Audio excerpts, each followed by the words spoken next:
Yamam Penny Abedi Professor Nana Jeno Pokwajamana Kasee Mangana ni wiase amanka ye no ye need a kwan say HIV/AIDS no mni ade ka ye betumi abra na sekra e wo mfie bi mo na bebi ekeka kro no urgency ye betumi aduro ho ne senti na ban no fa kwan foforo so a obetumi aye sebeya HIV emwawa ne STS yare no e betumi aba form Kasee no etwaso Ghana mampeni abedichi Professor Nana Jeno Pokwajman enei ede atudwan hyehyɛ ahodo a aban de agwa kwamu hwese HIV NFA AC ade no ono betumi aboa na wono aso ano sansene kamea se Ghana eye di enkugu ewo USAID for wono 95 target no eho Abraham mampeni abedichi ekasa wo 23rd International Conference on AIDS and Sexually Transmitted Infections won Kramanti mo hase no den sembosi etudwa Sustainable and predictable financing.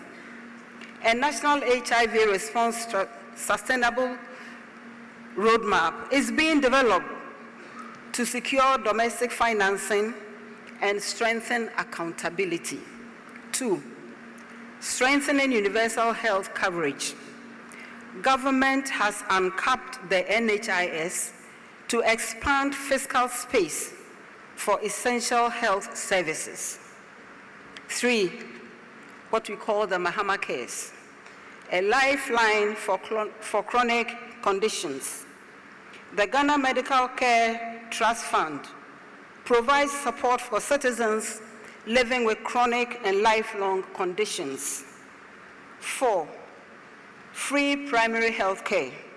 This initiative, to be launched in January 2026, will guarantee access to essential services for every community.